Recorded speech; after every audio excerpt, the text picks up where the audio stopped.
Tak ještě nám schází pár minutek, myslím, a jsem si něco vyřídit honem venku. Josifek mě tam zamčil zákristii, tak jsme tady. Tak vítám vás jednou, jsem rád, že máte takovou odvahu.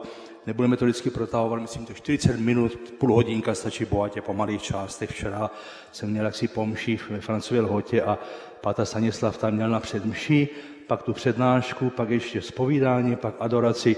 Lidé by odcházeli od 6, my jsme do 9:30, když si domů. Myslím, že jaksi je to trošku netypické a trošku surové pro lidi. Zima přece jenom trošičku jaksi potom bude, takže radši po malých částečkách. Začali jsme evangelium svatého Marka, první týden, bylo myslím 150 lidí na internetu. Máme tady pana našeho režiséra, pana Matuše, ten nám to výborně obhospodařuje a dostali jsme se, myslím, akorát do poloviny té první kapitoly, která je vlastně, řekli jsme si tak nějaký úvod, komentáře, dobře si pamatovat ta některá jména, Joachim Gnilka, je velice polský, Gnilka, byl to německý teolog, komentátor, existují 2 díly, mám je bohužel pouze ve španělštině, v češtině předložený ještě do češtiny nebyly. Potom Joachim Jeremias, vyšla také maličká knížečka, vynikající židovské odbornice, ta učí někde, myslím, že to je stát Arizona, její univerzita, jmenuje se Amy Levine se to píše, ta udělala také krásný maličký komentář, velice takový i, řekl bych, komické komentáře k některým těm věcem na dnešní dobu, tak to aplikovala pěkně, tak také malý komentář podle Marka vyšel nedávno mimochodem. Potom ještě další jména v češtině vyšel František Kovář, to je velká bichle, tu mám, ta vyšla, i když není moc dostání, on byl takový atypický, trošku nepohodlný i v některých názorech, takže dostanete různé zdroje, ale Bible, pokud máte, má maličké vydání, Bible jeruzalemské, nebo máte mezinárodní vydání, nebo i tu kralickou, tam poznámky pod čarou jsou a ty jsou dobré. Definovali jsme si, kdo to byl Marek, Jan Marek, z mnoho teorií. Někteří říkají, že to byl ten naháč, co utekl z Getsemanské zahrady. To asi nebude asi pravda. Byl to průvodce svatého apoštola Pavla na 2., 3. cestě. Víme o tom, protože svatý Pavel ho jmenuje ve skutcích apoštolských, ale také byl velkým přítelem apoštola Petra. Petr byl vlastně první jakýsi rádce a od Petra dostal asi spoustu informací o Kristu. Řekli jsme si napsaný asi někdy v letech 70., když kanadský jezuita Father Callaghan se jmenoval, našel kousíček evangelia, to jsou také maličké, jenom papírové velikosti, asi kreditní karty a z toho se usoudilo, že možná to šahá tou karbonovou zkouškou až do někdy do 50. let, 55, ale pravděpodobně byl napsaný až někdy v letech 65 až 70. Pocházel z Jeruzaléma, jeho matka se jmenovala Maria, napsal první zprávu a tam má 16 kapitolek.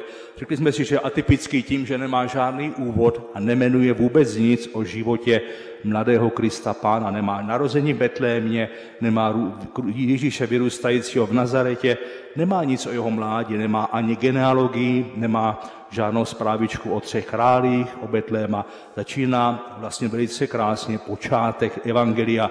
Vysvětlili jsme si, co znamená počátek, to je enarche v řečtině, to je vlastně překlad první vlastně kapitoly kniha Geneze, začíná na počátku Bůh stvořil nebe a zemi, to je stejné slovo počátek.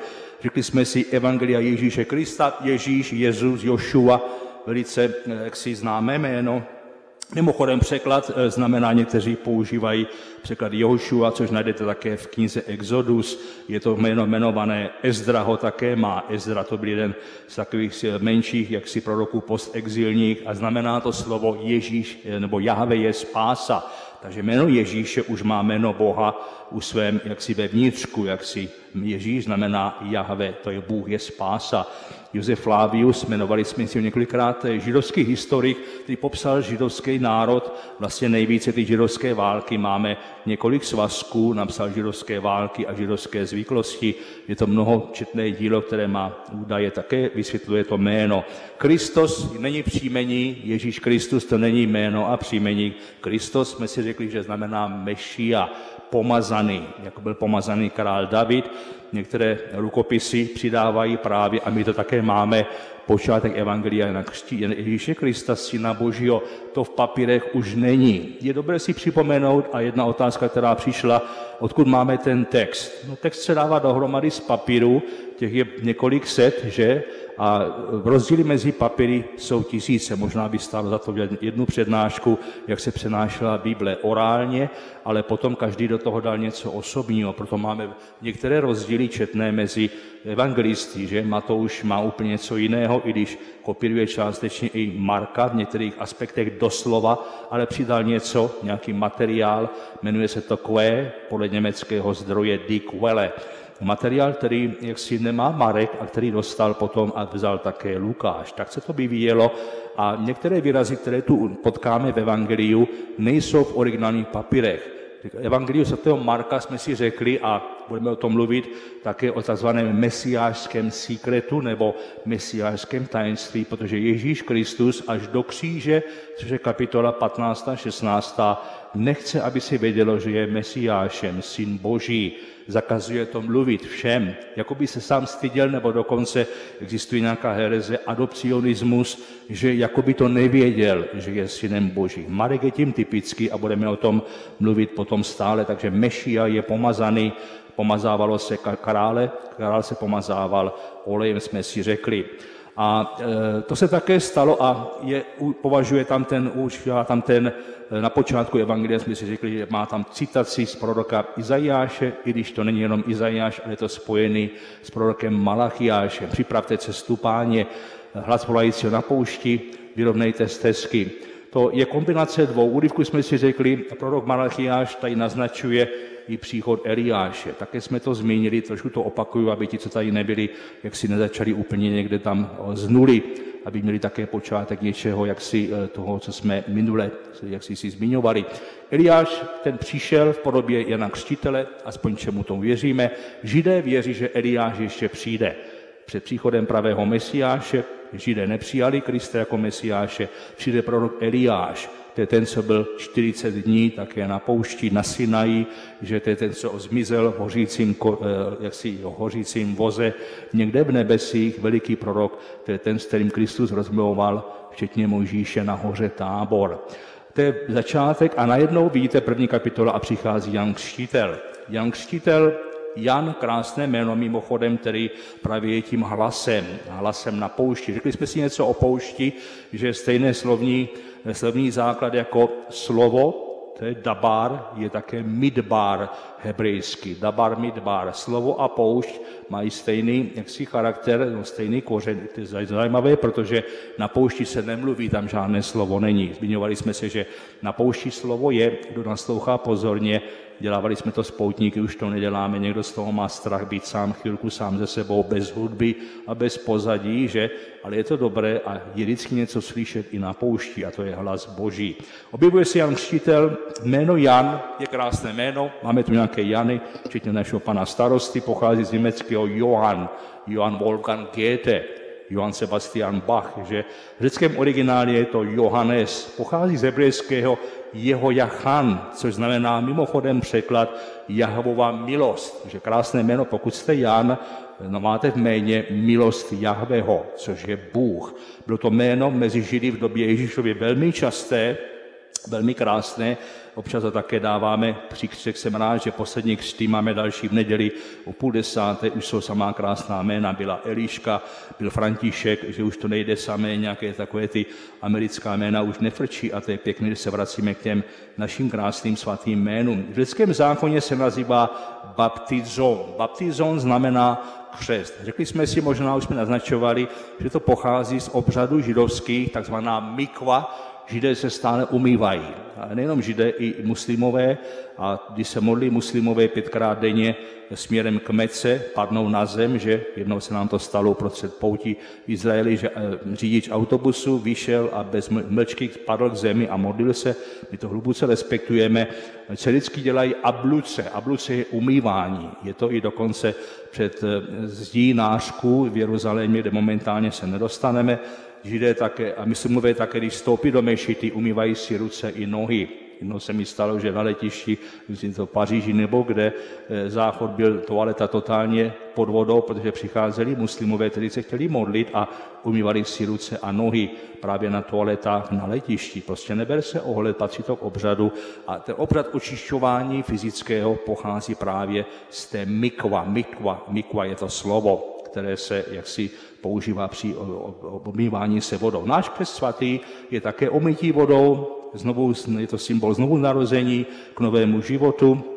Voda a Duch svatý jsou podmínka křtu, jak říká Kristus Nikodémovi ve 3. kapitole svatého Jana. Pokud nejsi narozený z vody a z ducha, nepochopíš nic a to je náš křest svatý pochopitelně. Víme o Janovi, že byl na poušti, jedl kobylky, že jedl věci, které bychom asi do úst dneska nevzali, i když překlad, jsem vám to zmiňoval, těch kobylek bylo něco sladkého, chutnalo to jako nějaký sladký perník. V některých arabských státech to slovo pro kobylky znamená nějaký typ moučníku eventuálně, ale když jedl kobylky, asi to nebylo zrovna něco, co se vyrovná našemu řízku a bramborovému salátu. Soudí se, že to bylo u jordánského brodu Chačle, se jmenuje to místo, Wadi el-Kend je ta poušť, která se nazývá, kde on pocházel a tam začal právě kázat. Je jedna teorie, velice podložená, bych řekl, že byl součástí skupiny Esénů, Jan Křtitel byl součástí komunity, kterou vidíme, když navštěvujeme Qumrán. Qumrán je to místo, kde se v roce 1947 až 8 našlo těch spoustu svítků v těch žárách, v těch nádobách, v jeskyních a tam se odkryl se celý klášter, kde žili nejenom ti mniši, Eséni, ale i rodiny s dětmi. A to byla jaksi teologie, kterou dokonce dosíbil názor, že Kristus možná tam také docházel.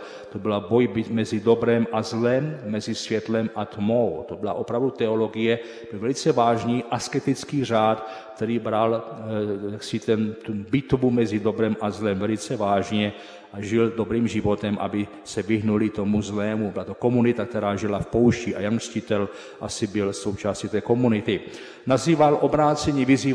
Jan Křtitel vyzýval k obrácení tešuvah i v hebrejském jazyku. Řeština to překládá metanoia. Metanoia znamená otočit se o 180 stupňů. Požadavek, který mimochodem už máme i v jiných prorocích, máme Jeremiáš, kapitola 3, se nachází to slovo tešuva, obraťte se synové spurní, má kapitola 3, verš 14 Jeremiášovi. A přinášelo také odpuštění hříchu. Okamžitě vyvstává otázka, když přichází na scénu Jan Křtitel, najednou přichází Ježíš. Je to krásně znázorněno, myslím, v těch filmech. Já jsem 150 filmů o Kristu, 5 z nich jsem analyzoval v jedné své práci, která vyšla potom jako kniha. Má to Zeffirelli ve svém filmu, má krásně znázorněné, že dlouhá doba ticha, přichází Ježíš z dálky, je to zoomem jakoby rozmazané, přichází až Janu Křtiteli, to hraje Michael York vynikajícím způsobem a neřeknou si ani slovo, podívají se jeden druhému do očí a ví, o co se jedná. To je celá teologie kolem tohoto momentu, proč Ježíš přichází se pokřtít, když jak si věděl, že to je symbolické, není u toho Duch svatý, ten přichází potom později, že jaksi ve formě i té holubice a že jaksi on to nepotřeboval. Myslím, že je pěkná úvaha, se také nazývá, má to německý teolog, dneska už to je pouze teolog a psycholog, býval to také katolický kněz, ale pro svoje názory pocházel z německého Paderbornu, s biskupem se nepohodli, byl mu vzatý jaksi možnost učit na fakultě, ale napsal úžasné knihy, fantastické knihy, těžko sehnat, mám jenom jednu v italském překladu a ten analyzuje Bibli psychologicky, psychologie jaksi zla, proč jak si děláme to, co děláme. Je tam pěkná úvaha o tom, že to, co nabízí Marek, ten obraz toho zla, má to Martin Scorsese, to má ve svém filmu, když Ježíš je na poušti, což také mimochodem Marek uvádí, že po křtu jde na poušť 40 dní, symbolické mi číslo 40, které je velice biblické, 40 roku na poušti, 40 dní na hoře Sinaj, v případě Eliáše, tak je tam právě také znázorněno to zlo, které je podstatou, ontologickou podstatou celého světa. Není to jenom seznam našich malých hříšků. Člověk je opravdu ve své podstatě, když dělá úžasné, krásné věci a i dobré věci a svaté věci, je v podstatě padlý. Je padlý opravdu. Svatý Augustín to nazývá peccatum concupiscentie. Něco v nás je opravdu, co nás stále svádí. Svatý Pavel to nazývá boj mezi dvěma lidmi. Mám v sobě dvě entity, jedna dobrá a ta bojuje s tou zlou a častokrát je zvítězí ta nedobrá. Že? Takže to je podstata tohoto světa. A evangelista Jan ve svém evangeliu to nazývá slovem řeckým o kosmos. Kosmos znamená všecko stvořené, je opravdu symbolem zla. A to má právě také Dreverman, který říká, že když častokrát si myslíme, že máme nějaký seznam těch malých nebo větších hříšků, že tím způsobem to, jak si vychrlíme v zákristí, ve zpovědnici, že a nějakým způsobem, že jsme ospravedlněni, ale ta ontologická, to nazývá to zlo, které nás stále svádí, abychom opakovali ty hříchy, to v nás zůstává a to je dáno tím, že jsme padlé stvoření díky Adama a Evě eventuálně. To pěkná úvaha Ericha Drevermana, který je teologem německým eventuálně. Metanoia obrácení, křest pokání za odpuštění. Kristus nepotřeboval křest, protože nebyl hříšník. Celá teologie se nazývá non pes posse peccare. Otázka je, mohl Kristus řešit nebo ne? Jako syn Boží nemohl. Byl Bůh a lidská jednota, jak si člověk, osoba, dvě, řekl bych, v jedné substanci, dvě věci, lidská a božská. Ta lidská možná měla náklonnost, taky možná byl mlsný, občas by měl chuť, měl určitě jistá pokušení, dokonce existuje i kniha, která určitě mluví o tom, že byl mladý muž, musel mít sexuální pokušení, všecko, co patří k lidství, ale překonal to tím, že mu pomohla ta část božská, protože byl také synem božím, non posse, nemohl řešit, protože byl také Bohem. Rozdíl mezi těma dvěma osobami je tak veliký, mezi Janem a Kristem. Proč přichází syn Boží k Janovi, který pojídá kobylky a nechá se umýt vodou? Máme to zdůrazněno v Markově evangeliu, protože Jan pouze křtil vodou, ale říká, on vás pokřtí svatým duchem. Jan věděl, že ponořením do vody je to symbolické. V době Mesiášově bude Duch Svatý vylitý doslova na všechny lidi a to se stává při křtu svatém, kde opravdu i Ezechiel, kapitola 36, velký prorok, verš 26, říká, že nás to uschopní k dobré poslušnosti. Křest svatý nám dá Ducha Svatého, to je 7 darů, jak víme, a ty nám pomáhají žít velice dobrým životem. Je také pravda, že svatý Pavel potom později, když jaksi psal svoje dopisy, že přišel do Efezu a tam našel některé učedníkovi Jana a ptal se jich, zdali pak jste přijali Ducha Svatého, když jste uvěřili. Oni odpověděli ne, ani jsme neslyšeli, že by nějaký Duch Svatý existoval. Řekl, nač jste tedy byli pokřtěni. Odpověděli na křest Janův. Pavel řekl, Jan křtil křtem pokání a říkal lidu, aby uvěřili v toho, který měl přijít po něm, totiž v Ježíše. Když to uslyšeli, dali se pokřtít ve jménu Pána Ježíše. Jakmile Pavel na ně vložil ruce, sešel na ně Duch Svatý. To je mimochodem ve Skutcích apoštolských, kapitola 9, verš 1 a 7. Svatý Pavel tam to velice rozlišuje křest Janův, Jana Křtitele od křtu právě Krista. Je velký rozdíl, že Duch Svatý. Jsou tam některé symboly, je tam vůbec ta poznámka, v oněch dnech přišel Ježíš z ničeho nic. Mimochodem z Nazaretu sejít dolů k Jordánu je pěkný kus cesty. Kristus asi musel pochodovat několik týdnů pěšky, než došel k Janovi. Udělal velkou oběť. Jan, mimochodem je to také uvedeno, že Ježíš přišel právě z velké dálky. Má to mimochodem i potom kapitola 10. a 14. Kristus rád chodil velké vzdálenosti. Dneska to projedete autem mezi Tiberiadským a Mrtvým mořem se projede za 2,5 hodiny, ale i to pěšky to trvalo určitě několik týdnů v té době. Nazaret je tady zmíněný Ježíš Nazarecký. Nazaret, maličká poznámka, město celkem bezvýznamné, jmenované ve Skutcích apoštolských kapitola 10. Maličké místo není nazván ani ve Starém zákoně, ani literatura židovská neuvádí a dokonce Josef Flavius, ten největší židovský historik ve válce židovské, nepopisuje nějak Nazaret do hloubky, je zmíněn pouze velice okrajově. Dneska je to městečko, které se dneska blízko Nazaretu, které známe, to místo, kde se asi nacházel ten původní, se nazývá En Nasira. Hnutí, které vyvolal Jan Křtitel, tím, že Ježíš přišel se nechat pokřtít a přiměl se k cestě k Jordánu, muselo pochopitelně trvat několik dní a Ježíš věděl, co dělá. Dělal to symbolicky, aby ukázal také lidem, a to je stránka psychologická, má to mimochodem rozvinuté Joachim Gnilka ve svém komentáři. Ježíš ukazuje, abychom se nebáli. On udělal vlastně ten křest i z poslušnosti. Tak to chtěl Mojžíšův zákon a on věděl, že tím, že ten zákon naplní, vyjádří také svou pokoru, svou oběť, jít takovou cestu a vlastně on Jana Křtitele, který byl obyčejným člověkem, ještě k tomu velice nuzným, se nechá pokřtít, ten, který to nepotřeboval. To máte 3 symboly úžasné lásky k lidstvu a otvírá také, úvaha je velice pěkná mimochodem a má to, myslím, také Rahner, někteří další teologové, teologie křtu, která je úžasná v tom, že je v tom vždycky symbol poslušnosti. Když přicházejí rodiče, máme naštěstí ještě naplánované 4 nebo 5 křtů, myslím, před Vánocemi. A je to pěkné, protože nikoho neposíláme zpět. Už ten fakt, že dneska žádají rodiče, když třeba s tou vírou trošku zápasy, nebo nechodí každou neděli, vždycky jeden požadavek, který máme, aby měli dobrého kmotra, nikdy nevyhodíme, protože je o křest člověka, dítě má právo být pokřtěné a je to velká, řekl bych, i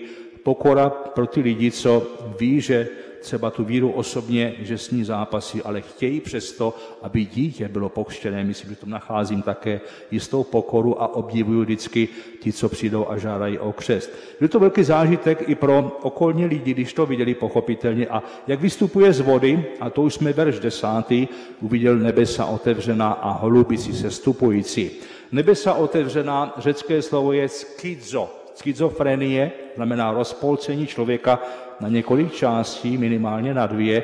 Skizo také je slovo, které se vyskytuje při závěrečném rozpolcení chrámové opony, která se rozpůjde, to je poznámka, která je v evangeliu ne nadarmo, aby ukázala, že už není podstatná, že není potřeba zahrnovat pod závoj nebo nějakou branou. Vstup ke Kristu je dán všem, dokonce i pohanům. Takže tam stejné sloveso skizomai, znamená být rozpolcená, roztržená nebesa. A Duch Svatý vystupuje jako z holubice. Tady je ten moment, kde Kristus definovaný poprvé zdánlivě jako opravdu Mesiáš. Zazní hlas. Nebeská klenba, jak si teda odděluje zemi, v tehdejší době se považovala okamžitě za něco, co už vede do nebes, do transcendentní zóny a sestupuje Duch Svatý v lidské oblasti a vchází do Ježíše jako holubice, symbol míru. Připomeňme si také holubici z kapitoly 6. kniha Geneze. Noa, když plave na moři po té potopě, první, co udělá, vypustí holubici, aby našla pevnou zemi. To je také krásné, bych řekl, odvolání se. Filon Alexandrijský, což je jeden z těch prvních teologů a velkých otců církevních, praví, že boží moudrost se symbolicky nazývá holubice. I v náboženství ostatních skupin, jako Semité, Syřané, Feníčané, byla holubice dokonce posvátným ptákem. A vidíme, že najednou se ozve hlas, že ty jsi můj milovaný syn, tebe jsem si oblíbil. V tomto momentě existuje teorie teologická, že v tomto momentě teprve vlastně je definovaný, nebo si uvědomuje Syn Boží, Kristus, že je také Bohem povolaný k velkému úkolu. Vědomíme si, že jelikož Marek nemá dětství Kristovo, toto se odehrává, když Kristus má asi 29 roků věku.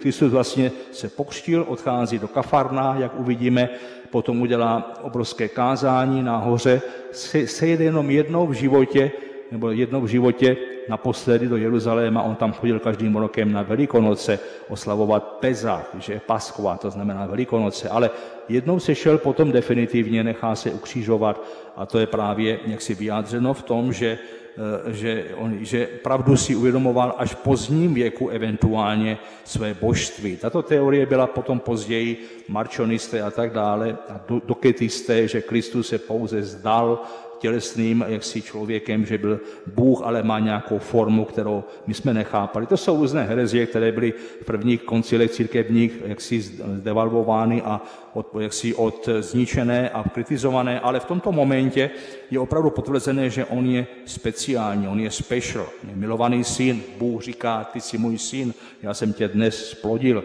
Židé si představili Boha transcendentního, vykládali, že Mesiáš pro Židy tehdejší době měl být někdo, kdo bude téměř jako Bůh, ale hlavně osvobodí národ římské poroby, že čekali někoho jiného.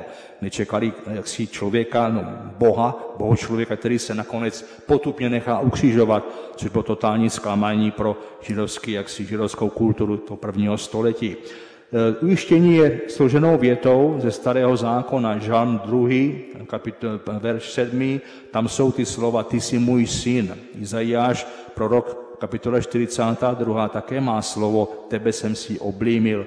Geneze 22, o které jsme mluvili dneska, to je oběť Abrahamova, Izáka, je také slovo milovaný. Vem svého milovaného syna, běž na horu Moria a tam ho zabij, obětuj jako celopal. Takže máme ve Starém zákoně několik výrazů, které použil evangelista Marek právě do této definice Krista jako Mesiáše. Ty jsi můj milovaný syn, tebe jsem si zalíbil. Dalo by se říct něco o tom, že králové byli pomazáni, byli adoptováni za syna. Jmenovali jsme si také v tom, že Mesiášové nebo syn Boží byl taky termín, který se častokrát používal i pro civilní sekulární situace, jako byl Alexandr Veliký, Romulus. Dokonce, myslím, konec 3. století ještě existoval jistý Apollonius Litiara, který měl také charakteristiky Boha, narozený z Panny, udělal úžasné věci, byl zabitý jako mučedník a vystoupil do nebe. Takže jsou takové různé teorie, které s těmi zápasíme, trošku jako křesťané, že ta legenda nebo aureola vyvoleností Boží, člověka, který dělá úžasné věci a je zbožtěný, že Augustus, císař, také byl prohlášen za božství, že Cezar mimochodem. Všecko, jak si se dalo by se komentovat, ale nechme to plavat, nepojeme do hloubky. Ve 2 spisech apokalyptické literatury židovské máme také titul Syn Boží pro Mesiáše dosvědčený. V etiopské knize Enoch pochází z 1. století, také mluví Bůh, neboť já a můj syn se spojíme ve stezkách spravedlnosti. A ve 4. knize Ezrášovi, to je také kniha, která jaksi je napsaná post-exilu, v 1. století, potom jaksi vydaná, se píše, neboť se zjeví můj syn pomazaný s těmi, kteří jsou s ním, a po těch slovech potom umře syn pomazaný. Jisté také je, že v rabínské literatuře židovského směru farizejského nenajdeme nikde titul Syna Božího pro Mesiáše. Origenes, velký teolog 3. 4. století, správně praví, žádný žid by nesouhlasil s tvrzením, že některý prorok řekl, že je Syn Boží. Zaříkají je, že přijde pomazaný. A je ještě problém ten, že tehda opravdu v té tehdejší kultuře židovské by bylo absolutně nepřijatelné, aby se někdo prohlásil. Což mimochodem bylo také nařknutí ze strany farizeů. Farizeové nenáviděli Krista. Proč? Co bylo vlastně odsouzení Krista na kříž, že jednak to, že se prohlašoval za panovníka, což římský zákon mimochodem odsuzoval a také trestal za to, ale hlavně, že se prohlašoval jako heretik za syna samotného Boha, že to dělá tím, že on je sám Bůh, to farizeové nemohli přijmout pochopitelně. Taková jenom pár poznámka a i k tomu křtu Janově je tam velká taková, řekl bych, otočka o tom, že dalo by se použít tento diskurs na dnešní dobu, proč my křtíme, proč děláme vodu a proč to děláme, jak to děláme, ale to nechme na jindy a když křtíme, tak vždycky trošku vysvětlujeme také to pozadí. Potom je povolání na poušť. To už jsme mimochodem verš 10 až 13, Kristus jde na poušť. 40 dní a nocí bez jídla. No, těžko by to asi normální člověk vydržel.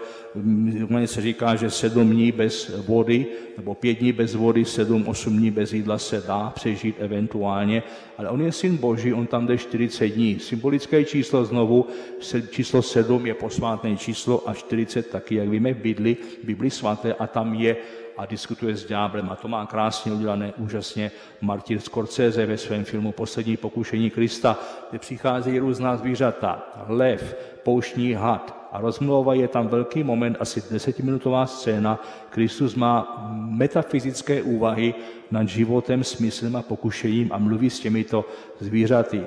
Není to biblické, víme, že film byl udělaný podle Kazantzakisova románu mimochodem, ale vyjadřuje to něco, co prožíval tento člověk, bohočlověk, jaksi na poušti. A už jenom ten dojem nebo ten nápad, proč takovou dlouhou dobu jít samotě na poušť. Samota už samotná by byla pochopitelně velice obtížná v té době. Hlásat evangelium, dobrou zvěst, to jsme si řekli minule, že evangelium znamená dobrou zprávu, že se naplnilo království, opravdu začíná u Krista tím, že jde a nehlásí nic, je v tichosti na poušti a ohlašuje právě, že čas se naplnil. Povolává potom učedníky, k tomu dospějeme. Teďka maličká poznámka ještě, část, o které mluví Kristus, čas se naplnil, věřte evangeliu, to říká svatý Marek velice specificky, je to také součást první kapitoly. Jsou dva pojmy. Náš čas, který měříme, chronologie, je z řeckého slova chronos, čas, který jde lineárně, vteřina po vteřině, hodina po hodině. Čas, který používá Bible, vidění je ten čas, který se nazývá kairos. Kairos znamená čas, který není definovaný v jednom bodě po druhém, ale je to čas, který se naplní. Je to eschatologický čas, který znamená čas spásy. Ten trvá i miliardy roků. Svatý Petr říká v jednom ze svých dopisů, pro Boha je vteřina jako 100 roků a 100 roků jako 1 vteřina. Bůh má jiné počítadlo času, než máme my. Otázka, kterou jsem včera naznačil ve Francově lhotě, proč Pán Bůh čekal 13,8 miliard roků, než vznikl život. Náš život, jako známe, je starý pouze 150 000 let. Proč Pán Bůh tak dlouhatánskou dobu čekal? Nic se nedělo. Vznikaly planety, první planety dokonce až po 400 milionech letech po velkém třesku vznikly první kosmická tělesa. Pán Bůh je velice pomalý a zdůvodnil jsem to tím, že velká příprava na různé události životní vyžaduje opravdu dlouhatánskou dobu, že svatba se chystá většinou rok před obřadem, aby se zamluvila restaurace a tak dále a pak najednou to je za půl hodinky všecko odbyté. Ti, co vaří kuchařky, že v sobotu, neděli, víte, že se s tím paplají celé dopoledne a pak je to za 5 minut taky snězené. Že Bůh možná jedná stejným způsobem, že jeho čas je opravdu velice pomalý a je nutné si to uvědomit, že Bůh nikam nespěchá. Takže věřte v dobrou zprávu, to je pokyn Jana Křtitele a to my také děláme. Ještě máme pár minutek, asi 5 nebo 10. Povolání učedníků, to už jsme verš 16. potom až 21. Povolání učedníků, povolává první učedníky. Takže vidíte, že v první kapitole je takový jakýsi úvod, cituje Izajáše Malachiáše, najednou bum, hned Jan Křtitel u Jordánu křtí, přichází Kristus z ničeho, nechává se pokřtít, definice jeho esence, hlas z nebe říká, to je můj syn, jen jsem si zalíbil, a Kristus už jde směrem ke Kafarnau a volá učedníky, povolání učedníků. Ty volal, mimochodem, jiný seznam je Evangeliu svatého Matouše, ale v Evangeliu svatého Marka se shodují v tom, že všecká jména odpovídají. V Lukášovu evangelium potom povolává učedníky v jiném jaksi pořadí, takže je tam rozdíl mezi synoptiky. Je to u moře Galilejského. Obrovské jezero, vždycky tam děláme celou přednášku, když tam jedeme a plaveme lodičkou, uprostřed se zastavíme, je tam modlitbička, čteme tam příklad utišení bouře, zázračný rybolov. Je to jezero, které dává obživu, je to nádherné jezero. Je to krásné, jak jezero Titicaca, které jsem viděl v Peru před pár týdny, ale je to stále nádherné místo, kde je k meditaci, k tichosti opravdu a zázračnému rybolovu velice blízko. Je nazývané Tiberiadské jezero, protože tam nechal Herodes postavit krásné moderní město Tiberiade, kde častokrát spíme, aspoň jednou se tam vždycky spí v dobrém hotelu, anebo se nazývá Kineret. Kineret hebrejský je harfa. Jezero Genezarecké má jaksi formu takové rozevřené harpy. Ta horřejší část je širší, ta spodní je užší, vypadá to jako harfa. Slovo je Kineret a Židé nazývají toto jezero Kinerecké, mimochodem v hebrejském jazyku. Je to jezero, které připojete za 5 hodin, široké cesta si na lodice za 2 hodinky, protéká řeka Jordan, jak víme. Podle svědectví Josefa Flávia bylo velmi vždycky bohaté na ryby, hlavně v 1. století. Ježíš jde a povolává první 2 bratry Šimona a Ondřeje. Jejich jména jsou dokladem prolínání těch kultur v tehdejší době, neboť jaksi jedno jméno je semické, to je Simon, a druhé jméno je řecké. A přesto jsou to synové jedné rodiny, což je velice zajímavé z venkovského jaksi prostředí. Jméno Šimon dávali židovští rodiče také často svým dětem, protože připomínalo hrdinu Šimona Makabejského. To byl ten, co v letech 146 před naším letopočtem udělal tu velkou spouru jaksi židovského národa, stejně potom jako byli ti bratři a synové právě Juda Makabejský, mimochodem byl také z té rodiny. Je to zaznamenáno právě Josefův Flavius, má úžasné podrobné popisy tady těchto válek. A tak to jméno je velice vzácné. I Šimon Perez mimochodem byl také Šimon, že Šimony máme i mezi námi, tak Šimon krásné jméno hebrejské, které se používá. A jméno potom Ondřeje, to je Andreas, latinský, a to je z řečtiny. Oba bratři byli rybáři, bydleli v městě Kafarnaum a byla to obživa tehdejšího jaksi národa, který, jelikož dělal biznes i dneska, prodávají ryby. Když tam jedeme, tak se pojídá ryba svatého Petra u toho jezera. Taková rarita, stojí to $20 a dají vám úžasně udělanou takovou rybu s oblohou zeleninovou. Takže je to řekl bych, zdroj obživy až do dnešní doby. Ježíš Kristus je volá a říká, učím z vás rybáře lidí. Je to obrazný výrok, který má mimochodem už prorok Jeremiáš v 16. kapitole, kde mluví o lovení lidí, o lovení učedníků, následovníků. Proroci jsou nazýváni u Jeremiáše rybáři lidí. Tady tato dvojice bratrů, ti první, co povolání, okamžitě nechává všecko i sítě a odcházejí a jdou. Skutečnost, že oba bratři následovali Krista hned na první výzvu, opustili zaměstnání i rodiny. Překládá se, že byli ženati. Občas jsem dostal otázku, že to bylo nefér vůči těm manželkám a dětem, když Kristus dokázal prstem, pojďte, a oni hned šli a možná některý z nich to přivítali, protože domů se vracet nechtěli, ale to je špatný vtip, ale fakticky zůstalo, že jelikož volají nebo následují a nemají otázku, kam jdeme, z čeho budeme žít, co moje rodina. Bylo to asi opravdu zázračné volání, že nebylo to asi jejich první setkání s Ježíšem. Možná o něm slyšeli, tušili a věděli, že je něco speciálního o tomto Mesiášovi, Synu Božím, že když je volá, že prostě si mohou dovolit opustit všechno. Druhá teorie, že nebyli tak chudí, jak se zdají v tehdejší době, literární vzdělání bylo minimální. Předpokládá se, že jak si ti první učedníci apoštolové 3% jenom mohli číst a psát. Dokonce se říká, že svatý Petr, jestli to uvádí jedna kapitola ve Skutcích apoštolských, byl anagramos, byl negramotný, neuměl psát, číst. To je také nutno podotknout, když čteme některé ty historky, napsané mnohem více později, že nebyla gramotnost. Tito dva možná byli chytří, ale hlavně měli víru a věděli, že jsou povoláni k něčemu speciálnímu. Lukáš je nazývá společníky, je to v kapitole 5. Poodešel něco dále, spatří Jakuba, syna Zebedeova, bratra Jana. Jsou dva bratři, hned je volal.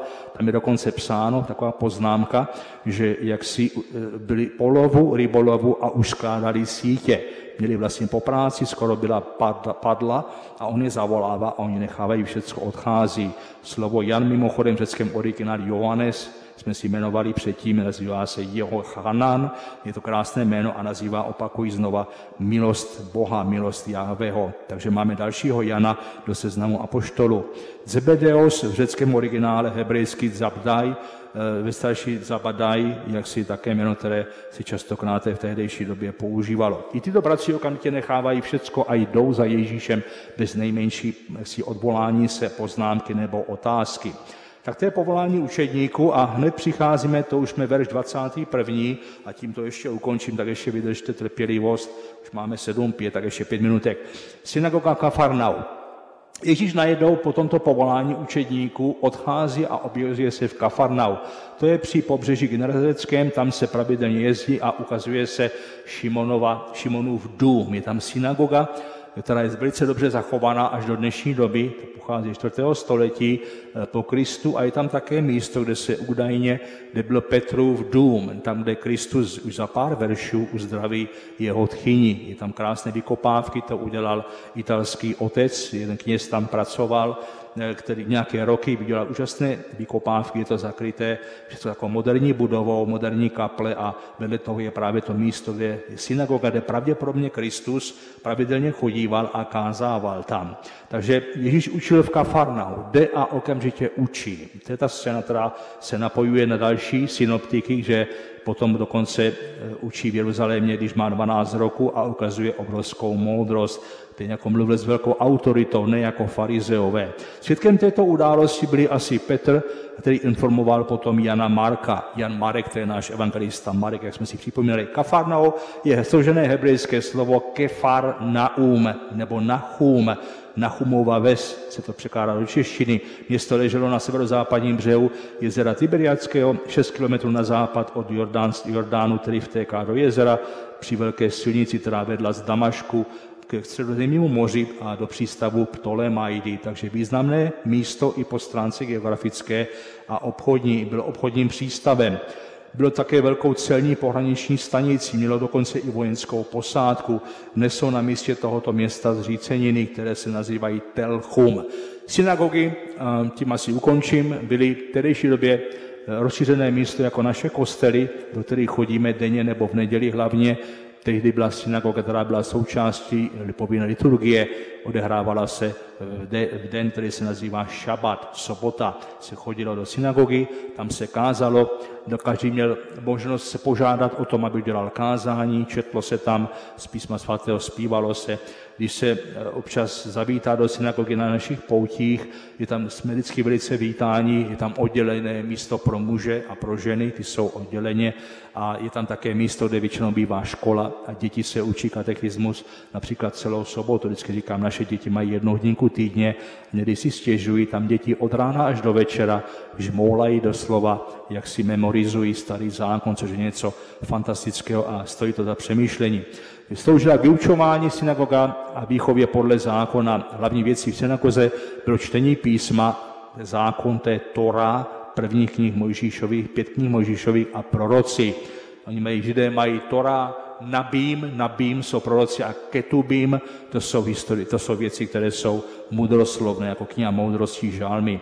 Ježíš použil kafarnaumské synagogu jako místo k tomu, aby tam učil, četl hebrejský úryvek a tlumočil, vykládal jej pravděpodobně aramejsky. I žasli nad jeho učením, říká evangelista Marek, nebo je učil jako člověk splnomocněný a ne jako zákonníci. Je tu srovnáván ze zákonníky. To byli od doby Ezdrášovi odborníci, znalci Mojžíšovského zákona. Pozor na to, zákonníci nebyli kněží. Kněží byli pouze v chrámě, kde prováděli oběti, a tu největší, to bylo vždycky na den Jom Kippur, kdy jednou za rok velekněz vybraný z mnoha, asi 72 jich bylo, vešel podle losu, se vybral, šel do chrámu, do toho posledního místa, té nejmenší místnosti, takzvaná Sancta Sanctorum, a tam krví pokropil archu úmluvy. Tam byla ještě další svědky, tam byl tam Deuteronomium, kapitola 6, pamatuj Izraeli, já jsem jediný Bůh, nebudeš mít jiné bohy a tak dále. To byl vlastně pod nich svatostánek. A pak vyšel ven a s tou krví pokropil také lidi ve znamení očisty od hříchu. Takže to byli kněži, měli speciální roucha, jako dneska máme roucha i my kněži, a to nebyli farizeové. Farizeové byli laici, kteří byli teologové, dneska bakaláři, že magistr teologie, dneska jsou převážně laikové, jdete na teologické fakulty, 70% mimochodem jsou dneska ženy, což také je zajímavé a dělají výbornou práci, a ty potom učí katechismus, ale nemají kněžský stav, to je něco nezávislého. Takže farizeové byli opravdu vykladatelé písma, ale nebyli to kněží. Srovnává je právě s těmi odborníky na Starý zákon, laikové to byli. A to tím asi ukončím, máme 7:10, jako loni minulý týden jsem taky ukončil tento čas, abych vás neunavil přívalem. Nemáme důvod spěchat, pokud vydržíte každý pátek tu půl hodinku.